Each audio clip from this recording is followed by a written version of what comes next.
Hello everyone.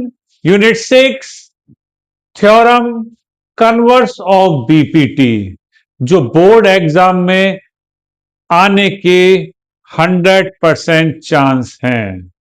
ठीक है, जिस टाइप से बीपीटी इंपॉर्टेंट है उसी टाइप से कन्वर्स ऑफ बीपीटी भी इंपॉर्टेंट है। एग्जाम में क्वेश्चन आ सकता है कि state and prove converse of BPT, state and prove basic proportional converse of basic proportional theorem, state and prove converse of Thales theorem. आपको पता है बीपीटी कह दो, बेसिक प्रोपोर्शनल थ्योरम कह दो या थेल्स थ्योरम कह दो, एक ही बात है। तो this is most important question for board exam. इसको भी मैं 100% ही कहूंगा और इसका भी आपको स्टेटमेंट लर्न करना होगा। अपनी स्टेटमेंट बनाकर मत लिखना, जो प्रॉपर लैंग्वेज है आपकी बुक की वही आपको लिख के आना है, तभी आपको मार्क्स मिलेंगे। प्रॉपर मतलब प्रॉपर। क्या कहता है converse of BPT? If a line divides any two sides of a triangle in the same ratio, then the line must be parallel to the third side. BPT क्या थी?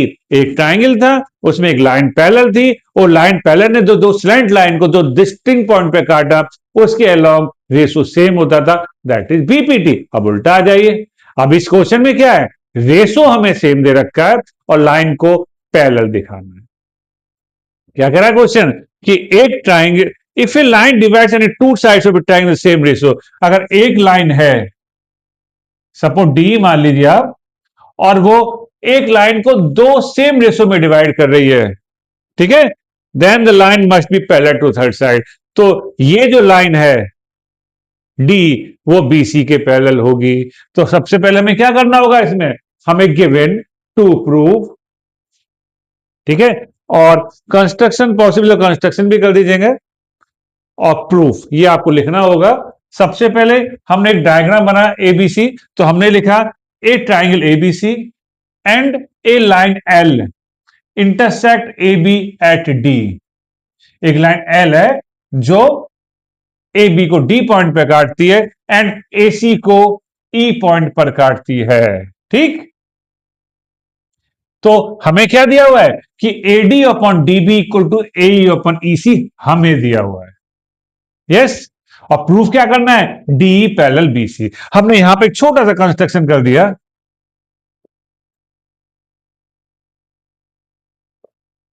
यहां हमने करने करा कि ड्रॉ डीएफ पैरेलल बीसी, ये हमने अपनी तरफ से करा है। वी टेक, अब कैसे करेंगे जब प्रूफ में देखिए। सबसे पहले हम क्या लिखेंगे कि by Thales theorem, by BPT, है ना। बीपीटी में क्या है कि इफ डीएफ पैरेलल बीसी, जैसे कि हमने ड्रॉ करा है, अभी जैसे डॉटेड लाइन ड्रॉ करी है ना हमने, डीएफ पैरेलल बीसी, तो बीपीटी क्या कहती है? AD upon DB equal to AF upon F C equation 1। भाई बीपीटी यही तो थी, अगर कोई एक लाइन ड्रॉ कर दी है किसी ट्राइंगल में पैरेलल तो उसके अलॉन्ग रेशियो सेम होता है। तो अगर हमने डीएफ को बीसी के पैरेलल माना तो एडी अपॉन डीबी वही होगा जो एएफ अपॉन एफ सी होगा। ई से अभी मतलब नहीं, ई की बात नहीं कर रहा, मैं खाली डी एफ की बात कर रहा हूं, तो रेशियो डी और एफ पर ही सेम दिखाएंगे। This is BPT. यस, ठीक है। अब बट हमें क्या दिया हुआ है? AD upon BD equal to A upon EC, ये हमें गिवन है। इतना सब कुछ हमें गिवन है ना। तो इसे इक्वेशन 2 कह दिया। भाई ये हमने प्रॉपर्टी से फाइंड किया किससे? बीपीटी से या थेल्स, एक ही बात है। ये हमें दिया हुआ है, ठीक। तो दोनों की लेफ्ट साइड इक्वल आ गई, एडी अपन बीडी एडी बीडी। तो किसी दो की जब लेफ्ट साइड इक्वल होती है तो क्या राइट साइड भी इक्वल आ जाती है। तो हम क्या लिखेंगे? फ्रॉम 1 एंड 2, ठीक, फ्रॉम 1 एंड 2 दोनों की राइट साइड के इक्वल रख दीजिए, A F upon F C equal to A upon E C, है ना, equation 3। A F upon F C equal to A upon E C, equation 3। ठीक, हमने प्रॉपर्टी फाइंड कर ली। अब इसके बाद क्या करेंगे, थोड़ी सी स्पेस बनाना होगा यहां पर हमें।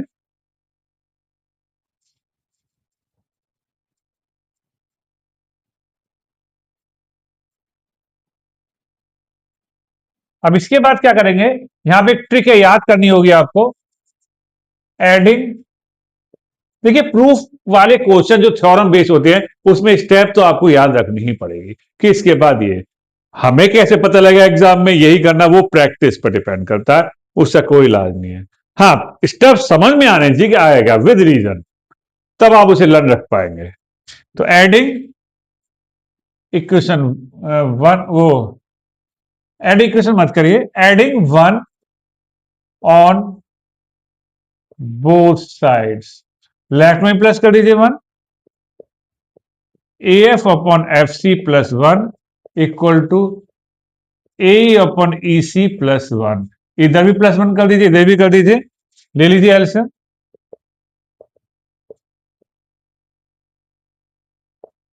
ए एफ प्लस एफ सी आ गया, और इधर एलसीएम लेंगे, ए प्लस ई सी आ गया ना, एलसीएम लेना सभी को आता होगा। अब वेरी वेरी इंपॉर्टेंट बात, डायग्राम में देखिए ध्यान से, देखिए A F plus F C, A F plus F C ढूंढिए डायग्राम में, A F plus F C, ये रहा ए एफ एफ सी, मिला क्या बन गया, ए सी बन गया। ध्यान से देखिए डायग्राम में, अपॉन एफ सी। अब यहां जाइए, ए ई प्लस ई सी, डायग्राम में देखिए, ए ई प्लस ई सी क्या बन गया, ए सी बन गया, अपॉन में ई सी चली रहा था। सेम टर्म में लाइक टर्म कट सकती है, या पर ले जाए काट दीजिए, कट गया, तो क्या बचा, जीरो नहीं वन बचा, one upon F C equal to one upon E C. ठीक, कर दीजिए क्रॉस मल्टीप्लाई, इसकी मल्टीप्लाई इसमें, इसकी मल्टीप्लाई इसमें, तो आपको क्या मिला, ई सी इक्वल टू एफ सी, है ना, क्या मिला, ई सी इक्वल टू एफ सी मिला। जितना ई सी उतना एफ सी, डिफरेंट पॉइंट पे सेम लेंथ हो सकती है, नो, सेम पॉइंट है तो डेफिनेट बात है लेंथ सेम उसे, लेकिन डिफरेंट पॉइंट्स है और लेंथ इक्वल हो जाए, कि सपोज ये 2 सेंटीमीटर है तो एफ से सी तक भी 2 सेंटीमीटर होगा, ऐसे कैसे हो जाएगा, इट इज नॉट पॉसिबल। क्या लिखेंगे, it is not possible because E and F R different point, because E and F are different points.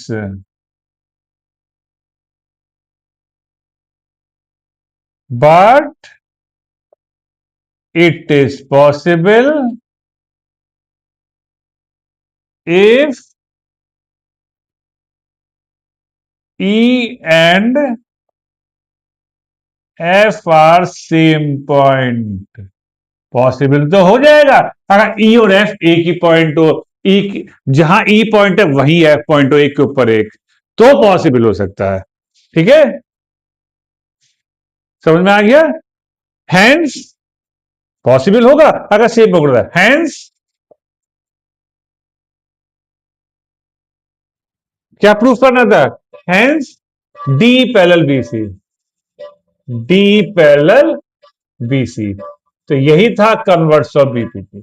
Okay, तो कन्वर्स ऑफ बीपीटी में प्रूफ करना था कि नहीं है भैया, आप कितनी भी लाइन ड्रॉ कर लीजिए, हो नहीं सकता, हो जाएगा अगर दोनों पॉइंट सेम होंगे। तो इसका मतलब कंडीशन तो ट्रू है, कब ट्रू है, जब ये लाइन पैरेलल होगी। इसको हमने इस तरह से वेरीफाई करा। ठीक है, तो बोर्ड एग्जाम आती ही 100%, हम ऐसा मान के चलते हैं। तो करते रहिए प्रैक्टिस, बने रहिए हमारे साथ। Thank you.